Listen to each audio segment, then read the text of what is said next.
Hi there, this is Rebecca Stark chiming in to do a DNF video. Sorry, it was away for a little bit. I think this is the longest I've gone since I started doing this video, so it's been about a week. Hi,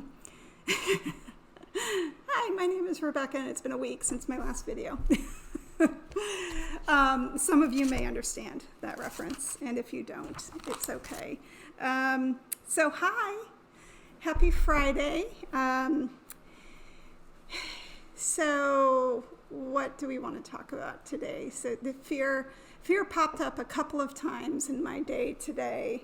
It's actually later in the day, Friday. It's probably close to 5 p.m.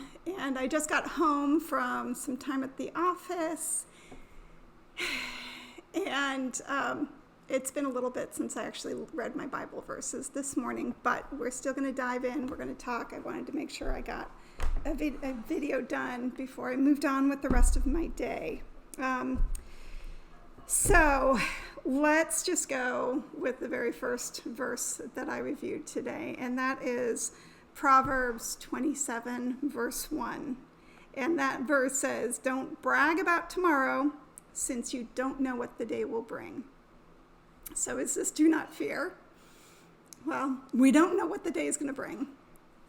So that's definitely a little bit of fear and a little bit of caution of what to do and how to handle the day. So this is Proverbs, right? Proverbs is in the Old Testament. They assume that a lot of the Proverbs were written by King Solomon. He's been credited with most of the Proverbs that are out there. And what's King Solomon saying here? Don't brag about tomorrow. Don't get too full of yourself for what tomorrow's going to bring, because we don't know what tomorrow's going to bring. So basically, don't fear tomorrow, but just stay focused. And there's another verse that's in the book of Psalms, and we haven't discussed it yet, but you probably have heard of it, Psalm 41:10. And Psalm 41:10 says, "Be still and know that I am." So this is, in my mind, another rendition of be still, be present, be here now. Pay attention to what you have going on right here, right now, because we're not guaranteed tomorrow. And that's certainly true. Does that mean we need to be afraid of tomorrow? No, it just means we don't need to worry about what tomorrow is going to bring. So it is, in my mind, worry, fear, anxiety, anxiousness, when you're just fretting about something, that all falls into the same boat in my mind. So fear, worry. But this is interesting because the way that it puts it, at least in this version, is don't brag about tomorrow. Don't get too full of yourself. Don't get too excited about what tomorrow's going to bring, because we don't know what tomorrow's going to bring. So I'm in real estate, right? In real estate, we spend a lot of our time looking ahead to the future. Where am I going to live? And can I sell my house and make enough money so that I can support myself and what needs to happen in the future? So we do spend a lot of our time. There's the question, should I buy my house now? Should I wait until the market shifts? What should I do? How should I proceed with this particular transaction? So where does this fall? Don't brag about tomorrow. Well, take it day by day. As the day comes to you, that's the day. So today, it's Friday for me. Today's the day I need to worry about. Today's the day I need to focus on.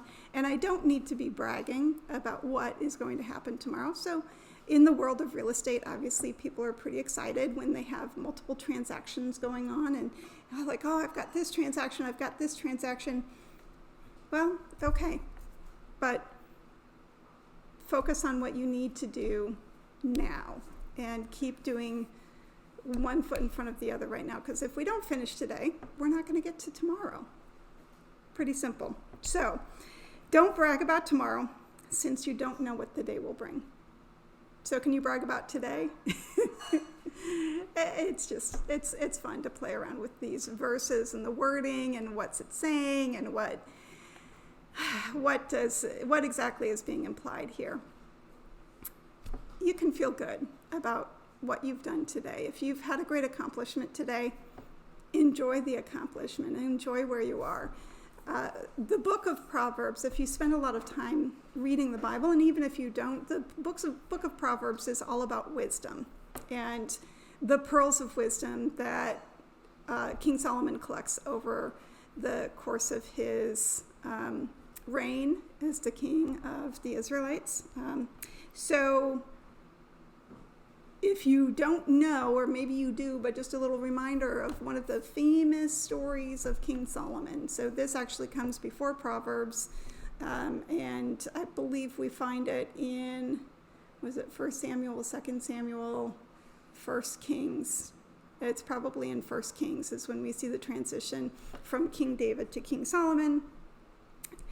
King Solomon is David's son, and he takes over after his father.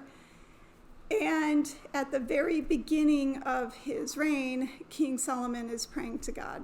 And I believe it's God comes to King Solomon in a dream and says, what do you want? What would help you be my king and serve my people? I'll give you whatever. I'll give you riches. I'll give you fame. I'll give you anything. And King Solomon says, Lord, let me be wise. Let me be wise so I can rule your people well. And that's such a beautiful and humble request that many people look at that and say, that's brilliant. So King Solomon is known for his wisdom, and indeed over, his stories continue. There's stories of people coming to speak with King Solomon and to glean his wisdom. So don't brag about tomorrow. Be wise in the way you conduct yourself, you handle yourself, how you present yourself to the world. You don't need to be bragging about what you're going to do. You want to, if anything, brag about what God has done in your life. That's my take on it. That's my interpretation of this verse. That's how I take it, because having read through the book of Proverbs multiple times, that's how I read it, is in all things, have some humility. Have some humility in what God has brought to you and in what God will possibly bring to you, and just appreciate it. So that's what I got for today. It's Friday evening. Speaking of the do not fear, and I've shared before about concerns of, when my husband's traveling, and my husband is he's on a plane on the way home from Australia, and that is a long flight. So I'm grateful that he's on the flight. I'm grateful that it's progressing. I'm grateful that he will be home. I'm grateful for any prayers you have for his travels, because he's traveling a lot these days. And yes, anything else. Oh, I'm wearing my hair down. I rarely ever wear my hair down, but I took it down after I got home from work, and I'm going to wear it for you. Stay tuned. It might change. Minor details. My appearance is not nearly as important as, go back to the story of David, very beginning, when God is choosing David to be his future king. And it is said that God looks at what's in the heart, not the appearance. Man sees the appearance. God sees the heart. So I pray that I might keep a humble heart, whatever the appearance may be. I thank you for taking a little bit of time out of your day for watching this video. I pray it blesses you. I pray that you have a wonderful day, whatever the day may hold, and I'll look forward to seeing you again. Again, thanks for watching. Bye-bye.